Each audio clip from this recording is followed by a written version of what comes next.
today we'll speak with the BEOS team, with Stan Larimer, who will known to the community as a God Father of Bitshares, and other team members. And please introduce yourself, tell us who you work in this company, and we will speak further about the questions that we need to discuss.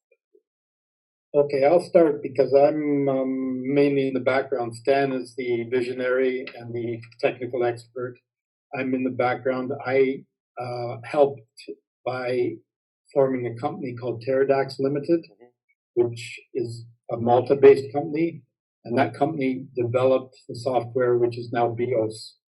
DEEX does not launch a blockchain. It does not run a blockchain.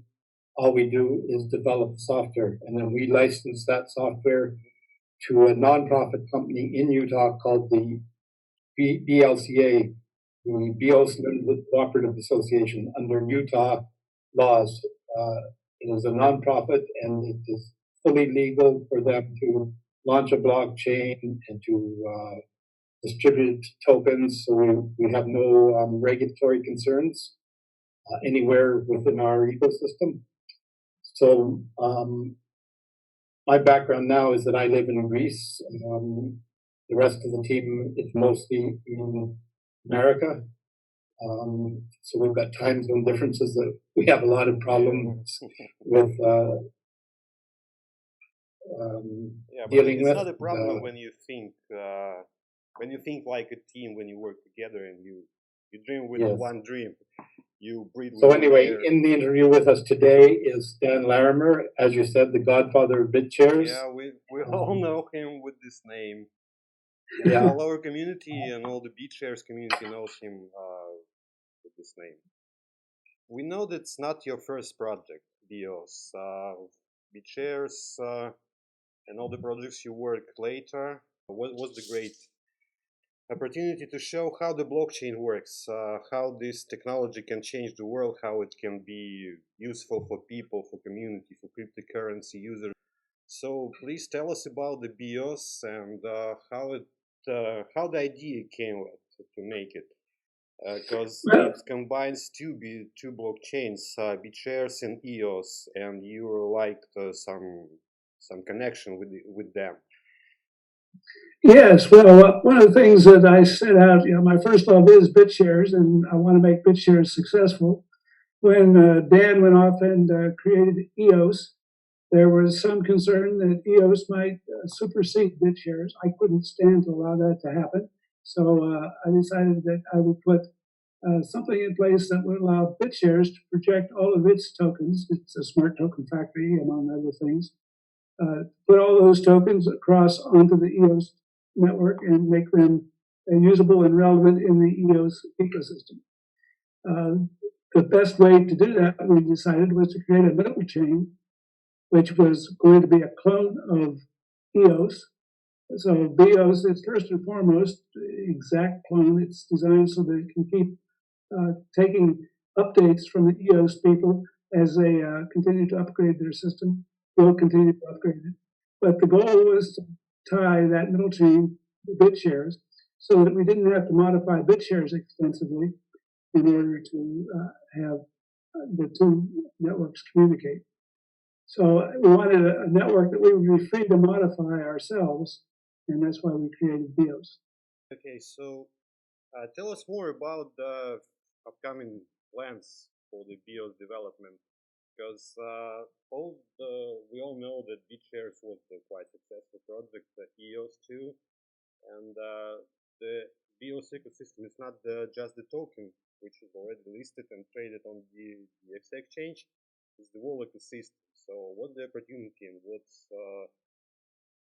the main goals of this ecosystem? Like you see it, like you will develop it further.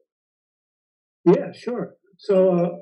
One of the big things that we're doing is something called jurisdictional agility. That's the unique aspect that we decided to build into the BEOS system. What that means is that we're going to be adding some functionality to the BEOS network to allow it to specify where your blocks get signed. So we're going to have block signers located in lots of different jurisdictions, and you can specify by smart contract where a given transaction is going to take place. And the reason for doing that is because a lot of businesses have concerns with the blockchain about what regulators are going to do to them in different locations, what regulations apply. And we wanted to provide an opportunity for people to specify where their transactions actually got processed. And so that's what led to our jurisdictional agility functionality. That is something, those modifications are being worked on and will be available probably in a few months. Michael just joined, but he's only on audio. He doesn't have video available right now, but he's joining us on audio. Okay, so maybe we ought to take a second to introduce Michael there, Paul. All right. So Michael is also part of Teradax and the BLCA. He's an originator of BEOS, and he's an originator of Bitshares, and he's an originator of Steemit. So he's a very experienced person in the crypto world. You said quite a bit already, but yeah, I've just been in the blockchain industry for a while. You know, met Dan and Stan and those guys some years ago, and just became very fascinated, even more so than I already was in the blockchain. And pretty much have done everything I can to just what I say is I just try to help as many projects as I can. I help facilitate them, you know, tell them what I've learned over the years, and just do what I can to kind of foster those along. I feel like the industry as a whole should be helping each other all succeed, because we're all kind of on the same team. So that's what I'm here for. Okay, I'd just like to add one more thing. Another member of the team is Dan Osteen, who does the majority of the development of the software. He is the owner of Block Trades, which is a long-established exchange, and he has various other activities. He's a big part of Steemit, and he's been in Bitshares since before the beginning. So he can't be here today, but he is a main team as well, member of our team as well. Well, we rely heavily on Dan Osteen's company, which is located in Blacksburg, Virginia. And he has a lot of other people that help him, other companies in Poland in particular. So he has a large staff over there. I would estimate we probably have somewhere between 8 and 12 technical people on the staff, either full-time or part-time, helping out with different parts of what we're doing. And then, of course, we have the big four of Dan, Paul, Michael, and myself, who are sort of taking the leadership roles in marketing and advocating for what we're doing. During the major part of the software development, we maxed out, or Dan Osteen maxed out at 17 developers. It's less than that now because most of the work, original work is done. Later on, as we add more features, we'll be bringing on and off developers, but that's all handled by Dan Osteen. Okay, so as we already mentioned later as well, we talked about your token, and it was already listed on DEEX Exchange, and people can trade with them.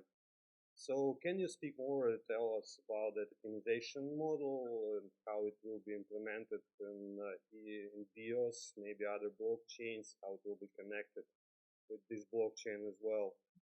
So what the opportunity gives to holders and how they can use it except the trading on the exchanges. Maybe you can. Yeah, the BEOS token is used to give you access to bandwidth on the network. That's both computing bandwidth and bandwidth of communicating between the nodes. So everybody has to have a small amount of BEOS in order to get a little bit of time on the network. And if you're going to use a lot of time on the network, then you're going to have a lot more BEOS stake. So that's its primary value. There's another token called RAM, which is a parallel token, which gives people access to the storage of their business information on the network. And so that is also another asset that will become tradable before long. I think people will using those tokens and probably find them selling them to businesses who are going to want to be the ones that control the bandwidth for their different applications. We've got about 4 different business applications that are going to be building on the BEOS network right off the bat. In terms of the tokens, I think we're still playing with some of the tokenization model. The idea has always been to provide a value to BitShares and to, number one, not to harm BitShares, but to enhance the capabilities of BitShares. So, I have been working on a couple of ideas, things such as porting BitShares over, or at least I should say BitShares stablecoins over to the BEOS network, which would basically cause the creation of the smart coins or the smart assets or the stable coins, depending on which one we're talking about, over on the BitShares network, which would lock up BitShares and hopefully, apply some pressure to the market. Since those are taken off, it would increase the supply of some of these stable coins that are out there and allow them to circulate within the EOS realm as well, which I feel is one of the biggest features of BitShares. And one of the products of BitShares, I think one of the biggest ones, is the stablecoin market. And I don't know that we're necessarily utilizing them to their potential. I also think that some of the projects coming on to the BEOS network that are in various stages of development and building, such as Mission Space, or Ubiquitous, or Ruan, I think all of those projects would have their own separate coding teams and all of those. Again, they're in various stages of either development or investment phases. But I think all those projects are going to obviously provide a value to BEOS overall as a network, and hopefully to the BEOS token as a value for that. These are businesses and these are companies that are developing what I would consider to be more palatable applications to large consumer markets versus applications that are targeted to the blockchain community, which is much smaller. When you talk about amateur telescopes or amateur astronomy and commercial and industrial astronomy, which I can tell you right now, all of the telescopes on pretty much out there are completely maxed out and booked on their time, and are likely to be booked 5 to 10 years in advance already. So you can't even get access to any of these things. So the demand's there. And so, by putting something out there that allows for people to, look out into the cosmos from a device that's connected to the internet and be able to book time and point a high-powered telescope at, Jupiter or, Titan or Venus or Mars or anything like that, and be able to do that via the blockchain and via our network, I think that those types of applications are really what's going to bring the value to the network, and enterprise value to the network. And if people wanted to check that out, they can go to missionspace.com, which is the company on the yeah, actually, I believe it's missionspace.one. I don't know if they got the .com. Yeah, missionspace.one is that one. And there's several other ones. Yeah, and of course, Mission Space is putting 4 telescopes up in space, each one something on the order of a 30-inch diameter. So we're talking about something that is much, much more light gathering capability than a typical amateur astronomer with an 8-inch reflector telescope on the Earth might have access to. Probably 100 times better performance. And so people will be using that to look primarily inside our solar system. Of course, they can still look out anywhere, but you got the Hubble doing deep space fields, trying to do deep space research, and doesn't spend a whole lot of time using that telescope looking around for things in our solar system. So I think we'll have a whole lot of more new discoveries of new objects in our solar system, maybe just asteroids or whatever, but we'll have people spending a lot more time looking in close, where this telescope will have its sweet spot. Right. Now, I do want to mention, that as a part of this process in a practical application, we obviously have to, develop hardware that works up in, the atmosphere. And so we have been testing different configurations. We have been testing a few different things. And I don't know if I guess we can mention, Stan, there's a satellite that's up in the sky right now that we've been working on some application for. This is in relation to mission space and some of these other programs. Do you want to kind of talk a little bit about what we're doing with this satellite for Sovereign Sky? Yeah, Sovereign Sky is another one of our ones, sovereignsky.com. That is going to be putting nodes in space, 4 of which will be the 4 telescopes that we just talked about. They'll actually hold 4 of the BEOS nodes. And then there'll be a bunch more that will be in low Earth orbit that will allow us ultimately to move everything into the jurisdictions of international space, which hopefully gets us completely out of the regulatory regime of all the Earth's countries, because all those transactions will be occurring in international space. We may have some on some cruise ships before we're done, and we'll certainly have some of the nodes in Utah, where Utah just passed a great law that eliminates the need to have a money transmission license for any transactions that occur in Utah. So one thing people can do if they've got a company and they want to transmit tokens and they're worried about having a license to do so, you can set up the BEOS network to only execute your transactions when you're in Utah or when you're in international space or international waters. So we think that that's going to be very useful. We got our first satellite put in space back in December. We're now in the process of uploading our first application onto it, which will be handing out something called MANA. And MANA is our new Skyfall project. We'll be dropping about $10,000 a day worth of MANA that people can get access to these other projects that we've mentioned: BEOS, Ubiquitous, Sovereign Sky, and Mission Space. And of course, probably get a few more BEOS tokens there as well. So all of that's out there. In addition, we have Quintric, which is a gold and silverback token that is currently on the Bitshares network, and we'll be hosting it natively on the BEOS network as well. So we think that that's another big product. Right. And I will actually be down at the Quintric office next week. Quintric's actually over a year old on the Bitshares network. As Stan said, it's a gold and silver-backed digital currency. It's built as a stable coin. It does fluctuate somewhat with the value of gold, though it is denominated as 1/1000th of an ounce of gold.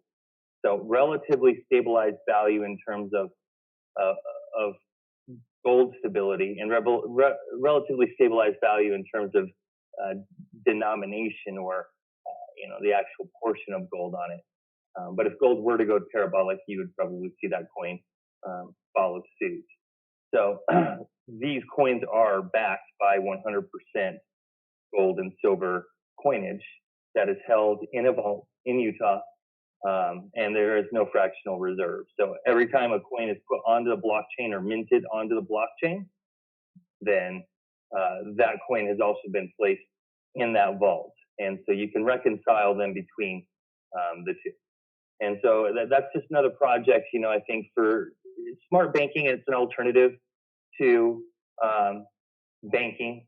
I believe that it helps facilitate the usage of gold and silver coins in a way that allows for them to be fractionalized a little bit more, so that actually makes gold and silver coinage usable in real world regular transactions. And I think that's the best way to describe Quintric as a whole, is it's just helping facilitate the use of gold and silver money, legal money, in a way that actually allows it to be usable for buying goods and services. It has the benefit of being legal tender because the backing coins are legal tender. And that means that you don't have the problems of having to pay taxes on changes in value like you would with most other cryptocurrencies, which drive people crazy who are trying to keep up with and pay all their taxes when every transaction has a capital gain or loss associated with it. With the Quintric coins, they are stabilized as a legal tender and therefore not subject to capital gains. Right. And I think a lot of the discussions with governments that have been not so thrilled with blockchain, a lot of their arguments are that it isn't backed by anything, which is, I think from the Quintric perspective that we answer that by saying, well, it is backed by legal money, gold and silver in a vault. You could touch it, you could audit it. It's sitting right there. You could see it. And you can redeem it, and you can send that token to us, and you can actually get the gold and silver delivered directly to you. So, I think that allays some of those fears and some of those issues that some of those governments have going forward. I think they just want to see that it's actually in the vault, that it is insured, that there is some fiduciary responsibility and custody, and security going on there. And then I think that they might be a little bit more apt to have that conversation about blockchain, where we can maybe broaden the spectrum of conversation to include assets that may not be backed in the same way. But the only way to get that conversation in the first place and actually get it going and have it is by producing a product like the Quint or the Quintas, which is the silver product. And then we have the iQuint, iQuintas, which are the international ones. By introducing a product like that, where that people do understand and get it and see it, and there is a tangible redemption of a physical asset backing it. Once they understand that concept, then we can go and have other discussions about concepts that may have been too alien to them prior to this. And I think that the blockchain industry kind of approached all of this wrong, because we kind of put the cart before the horse. We approached it backwards. We came out with all this really cool, amazing stuff that was way ahead of its time and that people did not understand at all. In some ways, we probably should have worked on something simple like this that people do understand, because I can go to a legislator, a lawmaker here, show them this, and they say, oh, I get that. That's interesting, and that's actually pretty cool. So this is like Bitcoin, but it actually has something backing it that you can redeem. And my answer is yes. And they go, oh, great. Well, we can have a conversation. And you couldn't do that with Bitcoin and this other stuff. Okay, so after all these words, I just forgot to make some resume. So you just want to make some different financial system and to change the system that we already have in some way. So, and if you can do this, it will be great, absolutely, because many decentralized system, many Bitcoin as well, Ethereum, they are trying to change the financial system as well, but financial system still resist, and we need some actions to move the situation in our side on the blockchain. In the blockchain side, to make people understand that they don't need to be tied with all these governments, all these financial systems, all these banks. They can use cryptocurrencies and make them possible to pay for any goods or services in cryptocurrency. Give them some kind of financial freedom, I think. Yeah, absolutely. I think that's how you educate and you teach people, and you have to do it slowly because this is something new, and you're talking about their money, and sometimes it's the only money they have in the world.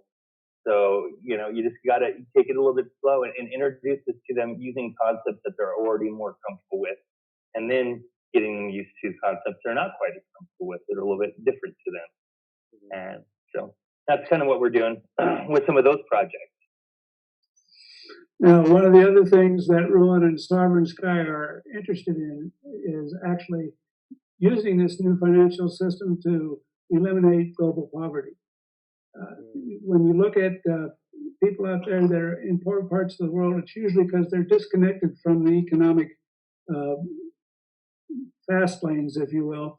And if we can project economic services into these areas where people can have access to a currency that they can earn and spend, then we can put them on the crossroads, if you will, where most people who have built uh,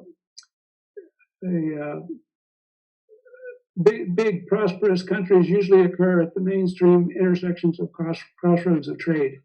And if we can project that from space and into parts of the world that don't have that connectivity, we think we can boost the overall prosperity of those regions. And that would include manufacturing of items, because if we can locate 3D printers in there, then the ubiquitous system, which we haven't talked about yet, would allow people to do 3D printing of a whole bunch of different products.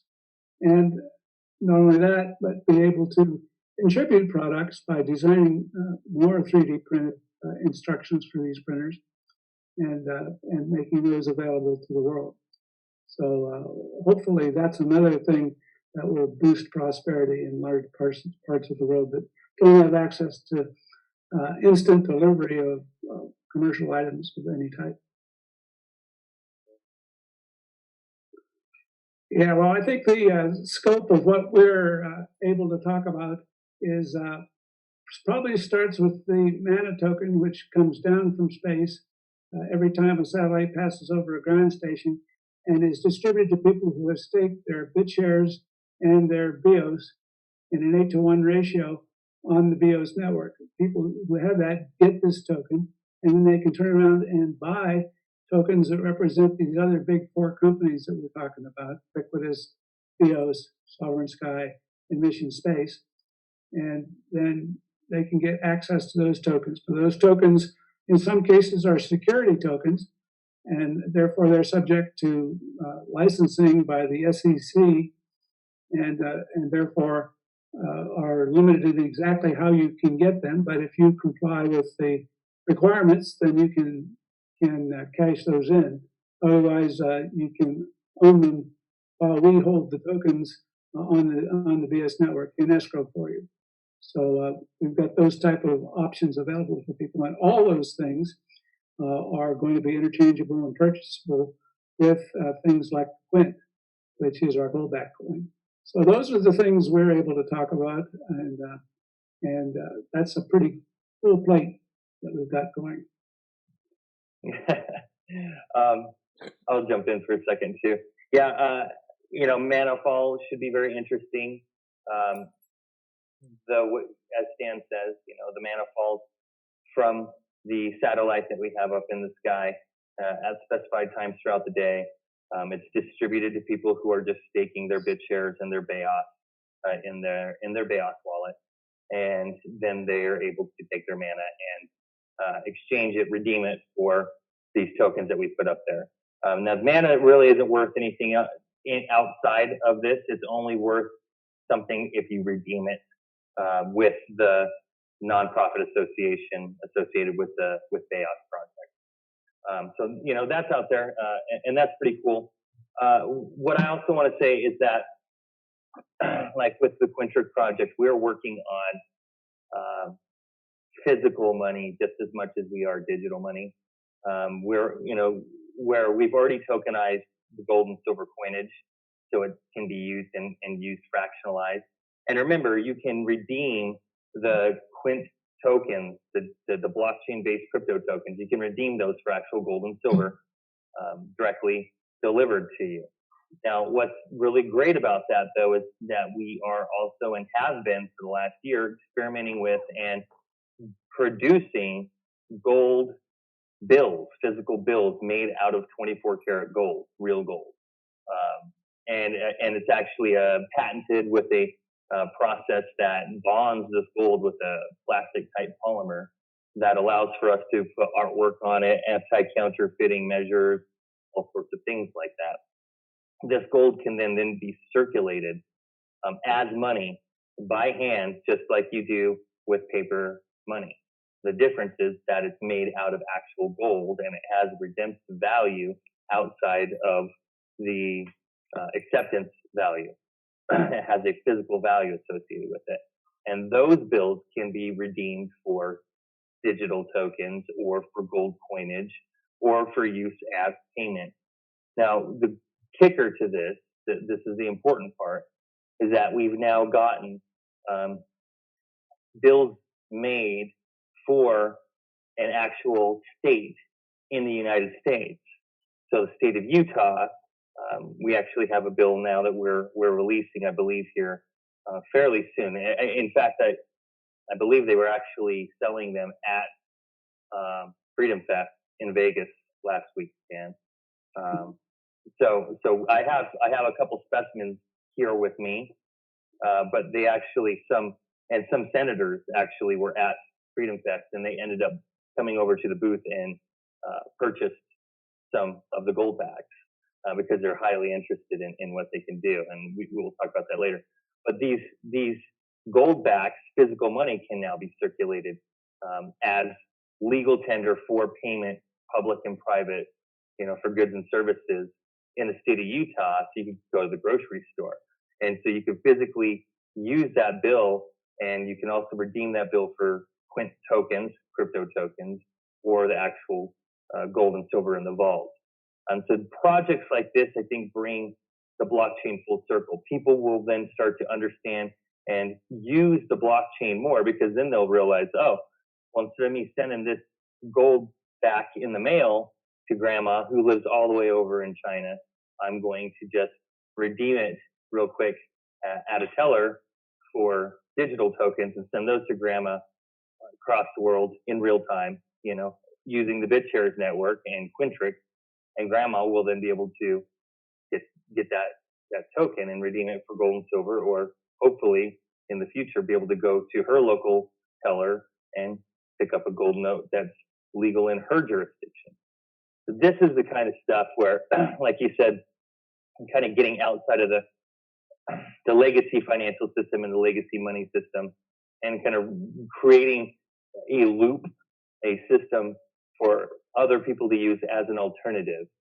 And it's a system that's based off of value. It's a system that's based off of responsibility. It's a system based off of truth, which is the blockchain, right? And so this is the kind of stuff that you're going to see continuing to come from us. These are the kind of projects that we've been working very hard on for the last, some of these projects, a few years now. And, these are the projects. I think people should realize that there are huge systemic risks in the current financial system, and that people should possibly or probably be diversifying at least some of their assets into alternatives.